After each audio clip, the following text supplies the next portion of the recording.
श्री कृष्ण कन्हैया लाल की जय। श्री निजानंद स्वामी की जय। श्री प्राणनाथ प्यारे की जय। सो दंत अधुर लांक छोड़ के जाय न सको लग गाल। सो गाल लाल मुख छोड़ के आगू नजर न सके चाल। आगू नजर न सके चाल। श्री कृष्ण कन्हैया लाल की।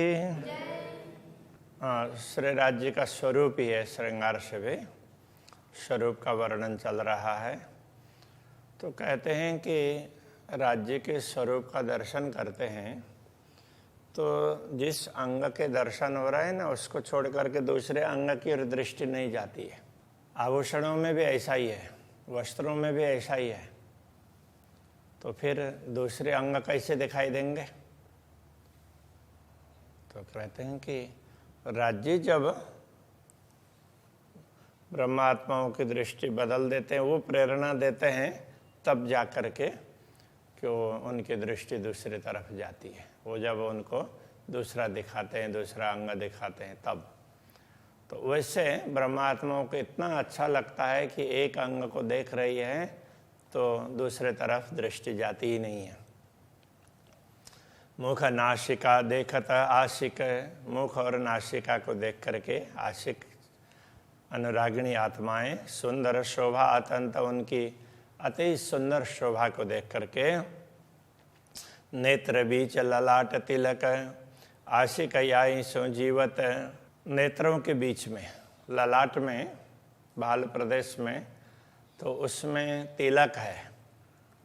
तो वो दोनों नेत्रों के बीच के भाग से सीधा ऊपर गया हुआ, तो उस तिलक को देख करके भी आशिक याई सो जीवत। उनको लगता है कि हम जो ये दर्शन करते हैं तो बस इसी से हमारा जीवन है, ये अंग ही हमारे जीवन है। तो एक एक अंग का दर्शन करती है तो उससे उनको लगता है कि और ज़्यादा शक्ति का संचार हुआ है और आनंदित होती है। भ्रुकुटी तिलक शोभा छोड़ के जाए न सको लग कान। तो अभी ऊपर आँखों की बात की थी, आँखों के ऊपर भ्रुकुटी की बात कर रहे हैं। तो भ्रुकुटी और दोनों ओर की आँखों के ऊपर भ्रुकुटी है, भ्रुकुटी के बीच में तिलक है। तो भ्रुकुटी और तिलक की शोभा को छोड़ करके जाए न सको लग कान। तो कान तक पहुँच नहीं सकते, अपने आप नहीं पहुँच सकते। राज्य पहुँचा देते हैं तब कान में दृष्टि पड़ती है। सो कान कोमलाति सुंदर सुख पाइए हृदयान।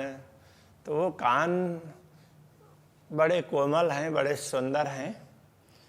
तो वो जब हृदय में अंकित हो जाते हैं तो बड़ा आनंद आता है। और भी खूबी कानन की दिल दर्दा देवे भान। कान की दूसरी विशेषता क्या है कि हमारे हृदय की पीड़ा को वो दूर कर देती है। तो हृदय की पीड़ा कैसे दूर करेगी? तो हमारी कोई भी पुकार हो हमारा, तो वो कानों से सुनते हैं ना, फिर उसका उत्तर देंगे। तो कान हमारी पीड़ा को दूर करने वाले हो गए ना। तो इस हिसाब से कह रहे हैं, जाको कहे लेव पड़ उत्तर कोई न सुख इन समान। जिनके कान के कहने पर, कान सुन करके बता देते हैं और फिर तो श्री राज्य हमें कुछ बताएंगे, उत्तर देंगे। तो इसलिए कि इनकी इनसे फिर इससे ज़्यादा सुख किससे मिलेगा? कोई न सुख इन समान। इनसे, इनके समान दूसरा सुख प्रदान करने वाले कोई भी नहीं है। कहे सुने बातें करे ये जो अर्श मेहरबान। हमारी कही हुई बात कान से सुन करके फिर हमारे साथ में बात करते हैं। ऐसे हमारे परम धाम के स्वामी बड़े ही कृपालु हैं। सो खिलवत सुख छोड़ के लग जवाए नहीं नयन बान। तो अक्षरातीत धामधनी के साथ में बातचीत करने का सुख, हम कुछ बात करते हैं वो सुन करके उत्तर देते हैं, तो वो सुख है, वो एकांत का सुख है, उसको छोड़ करके तो फिर कहाँ तक नहीं जा सकते हैं? नयन बाण, तो नेत्रों के बाण तक का तात्पर्य, तो उनके नेत्र है वो अनियाड़े हैं, तो वो भी जब उनकी दृष्टि पड़ती है तो जैसे बाण चुभते हैं ना, तो इस प्रकार के उनकी दृष्टि है हमारे दिल तक पहुंच जाती है, केवल बाहर बाहर रहती है ऐसा नहीं है। तो जब अक्षरातीत धामधनी की दृष्टि हमारे शरीर में पड़ती है तो दिल तक पहुंचती है, फिर रोम रोम में वो छा जाती है, क्योंकि उनके दर्शन करते ही उनकी दृष्टि हमारे अंदर पहुंचती है तो शरीर में एक अलग प्रकार के आनंद का संचार होता है।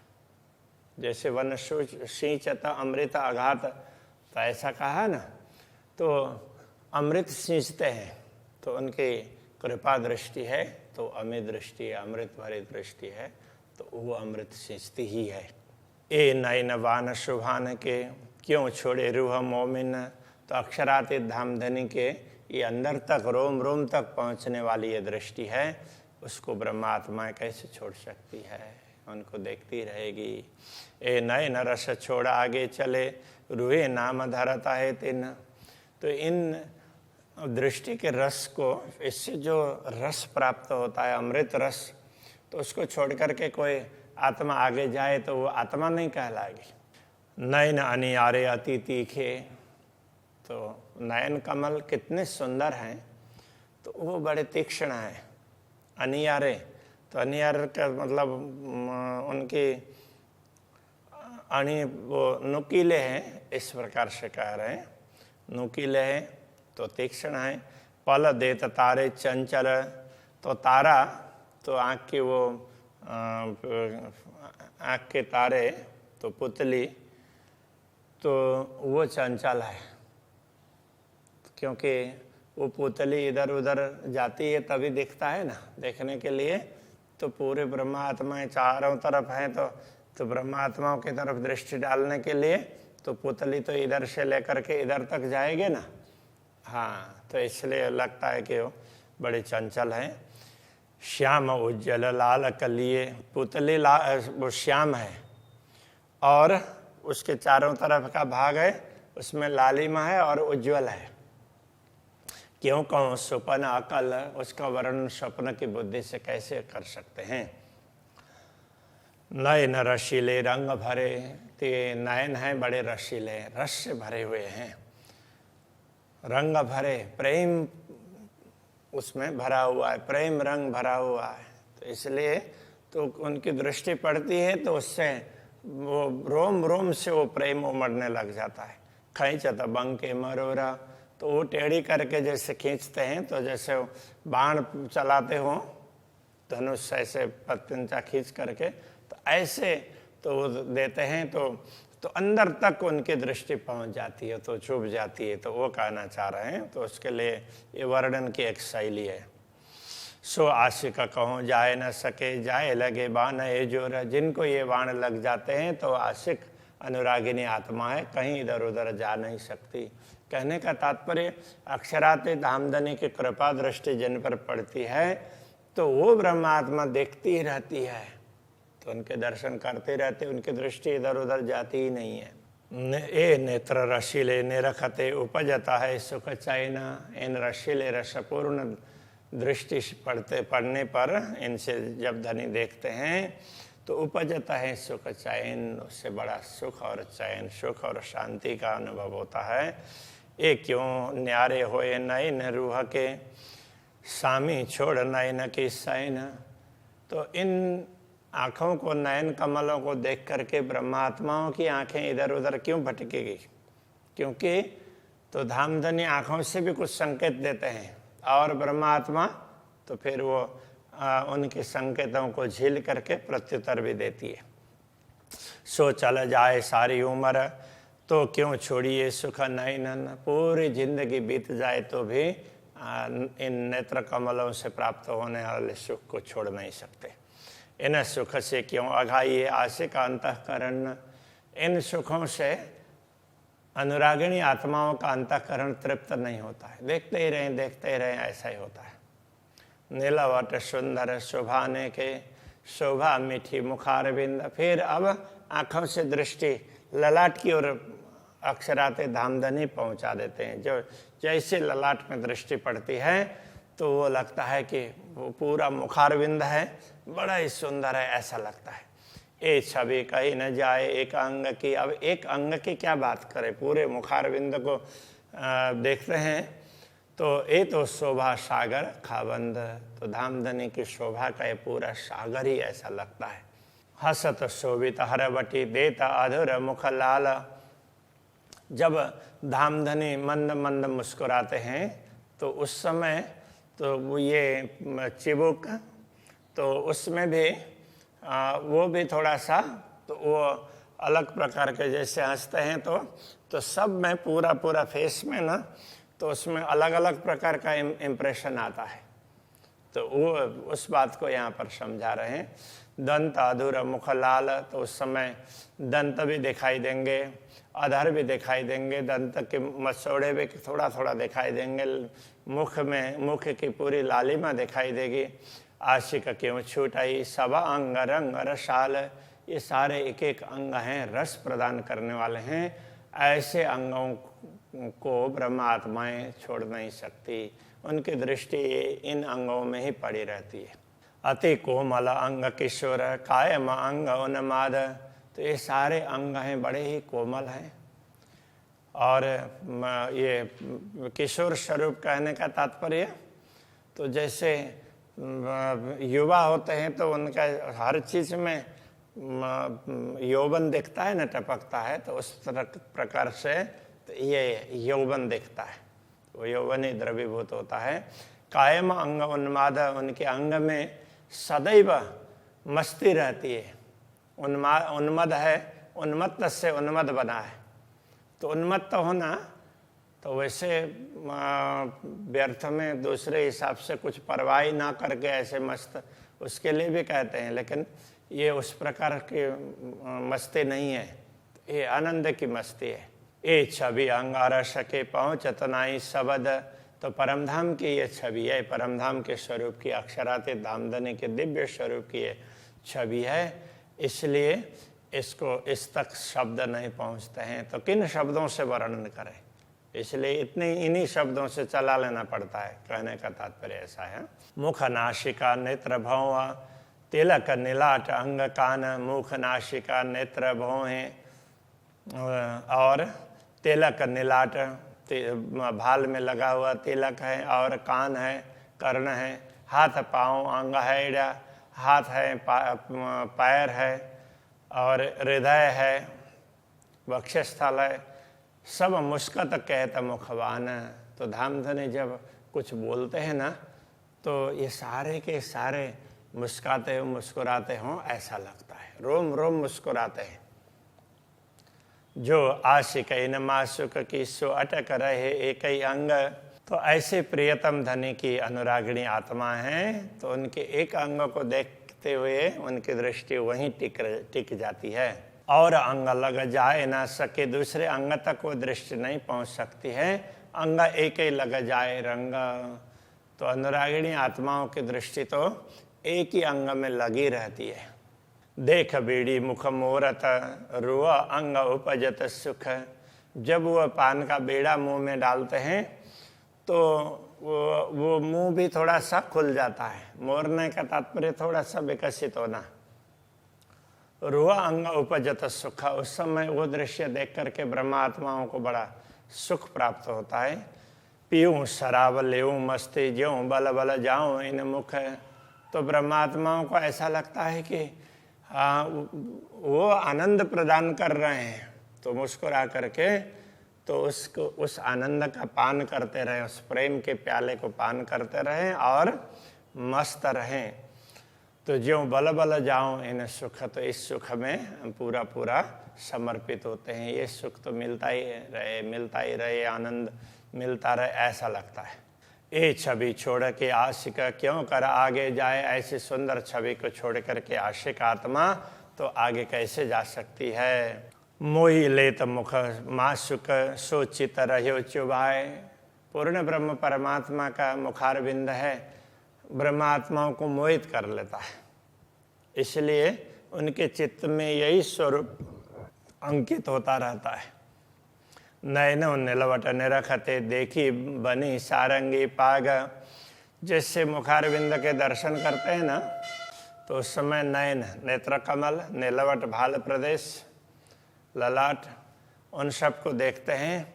फिर ऊपर देखी बनी सारंगी पाग।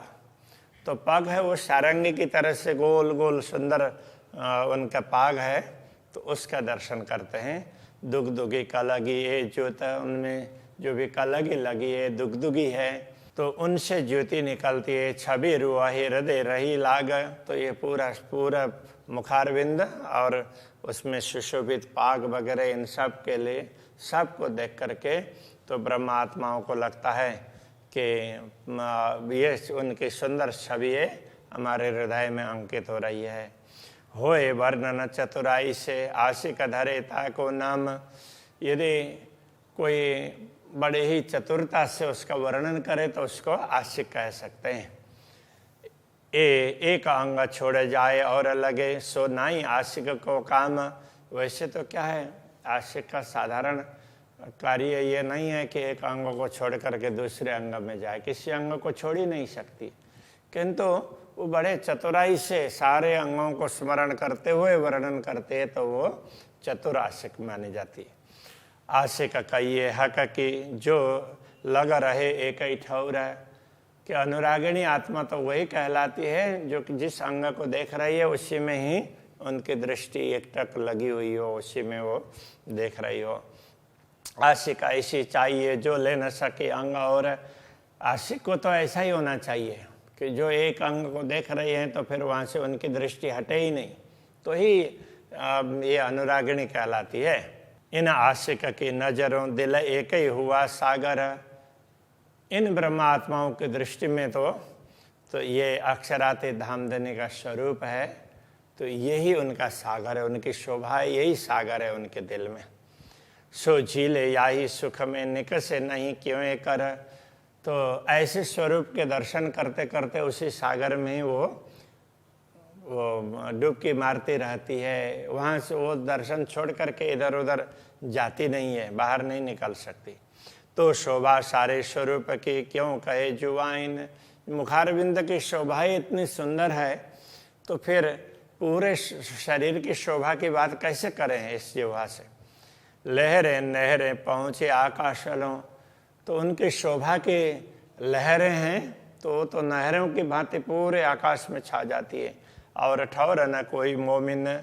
तो उनको छोड़ करके ब्रह्मात्माओं के लिए कोई दूसरा स्थान ही नहीं है, ब्रह्मात्मा तो उसी में अवगाहन करती रहती है।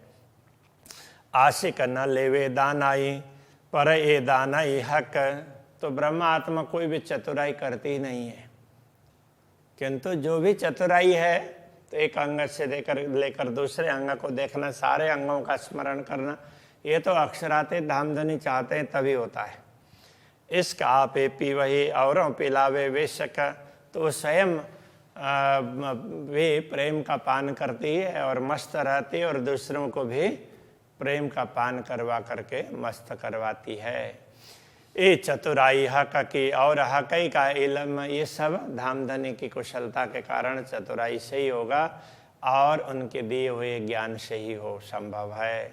ए सुख न स्वरूप के देवे ए कसम। तो धामधनी के ऐसे अखंड स्वरूप का ये सुख है, उनके दर्शन का सुख है, वो धामधनी ही देते हैं, वो दर्शन करवाते हैं तब दर्शन होते हैं। इसलिए हमारा कर्तव्य है कि आत्मा को जागृत करना और उनके दर्शन के लिए प्रयत्न करना। दिखाना तो उनके हाथ में है, वो जैसे चाहेंगे उस हिसाब से दिखाएंगे। एक अंग देखने लायक हम हुए हैं तो एक अंग के दर्शन करवाएंगे, और सभी अंगों के लिए लायक हो गए हों तो दर्शन करवाएंगे, अथवा तो जिस प्रकार से भी हो तो उनको लगता है उस हिसाब से वो करवा सकते हैं, वो उनके अनुरूप ही होगा। इन स्वरूपों को वर्णन सो याही की चतुराई, इनका वर्णन तो वो उनकी दी हुई चतुराई से ही हो सकता है। या को आशिक जानिए जो इत ही रहे लपटाए, आशिक आत्मा तो अनुरागिणी आत्मा तो वही कहलाती है जो बस उसी में लिपटी रहती है का तात्पर्य। तो हमेशा अक्षरातीत धामधनी के स्वरूप को देखती रहती है, तो उनके दिल में भी वही बैठा है, रोम रोम में वही बैठा है, दृष्टि में वही बैठा है स्वरूप। तो हमेशा उनको वही लगता है कि अक्षरातीत धामधनी दिखाई देते हों। ए सुख इन स्वरूप को और आशिक यही आराम, तो ब्रह्मात्माओं को सुख इसी से ही प्राप्त होता है, उनको शांति भी इसी में मिलती है। जो लो इसका न आवे तो लो इल्म यही विश्राम, जब तक प्रेम प्रकट नहीं होता है तब तक ज्ञान से, तो ये इन्हीं में आत्मा इसी में विश्राम करती रहती है का तात्पर्य। इन स्वरूपों को जैसे बताया गया है उसके हिसाब से उसका चिंतन करती रहती है। जैसे ही प्रेम प्रकट होता है फिर दिखने लगता है, कहने का ये तात्पर्य है। इसलिए इसका कोई सुख और है और सुख इल्म, तो प्रेम का सुख अलग है और ज्ञान का सुख अलग है। ज्ञान से हम चितवनी कर सकते हैं, किंतु दर्शन है वो तो प्रेम से ही होगा, तो ध्यान वो प्रेम से ही सफल होता है। पर न्यारी बात आशिक की जिन जो देवे कसम, किंतु ब्रह्मात्माओं की बात तो इस सबसे भिन्न है। ये तो सामान्य कॉमन बात है। ब्रह्मात्माओं की बात भिन्न है कि जैसा धामधनी जिसको जो देते हैं ना सुख, तो वो उसी को लेकर के संतुष्ट होती है। ए इल्म ए इश्क दो इन हक को, चाहे ज्ञान हो या प्रेम हो, दोनों ही अक्षरातीत को ही तो जानना अथवा समझना अनुभव करना चाहती है, दर्शन करना चाहते हैं। पर जिनको हक जो देता है सो लेवे सिर चढ़ाए, किंतु अक्षरातीत धामधनी जिनको जो देते हैं, किसी को ज्ञान दिया है, किसी को प्रेम दिया है, तो वो उसी को अपने सिर पर चढ़ा करके उसी के आधार पर चलती है, तो वो सुखी रहती है। महामत कहे अपनी रूह को तुम जो अरवारस, महामति कहते हैं अपने ब्रह्मात्मा को, अपने रूहन को, अपने आत्माओं को, तुम जो अरवारस, तुम सब परमधाम की आत्माएं हो। शराब प्याले इश्क के लियो प्याले पर प्याले सरस, ये प्रेम के प्याले हैं ना धामधनी के, उनको एक प्याले से दूसरा ऐसे भर भर करके पीते रहो, कभी इसमें तृप्त मत होना, पीते रहो, हमेशा पीते ही रहना, इस प्रकार से समझा रहे हैं। अभी के प्रसंग को यहीं रखते हैं। श्री कृष्ण कन्हैया लाल की जय। लियो प्याले पर प्याले सरस, लियो प्याले पर प्याले सरस, महामत कहे अपनी रूहन को, महामत कहे अपनी रूहन को,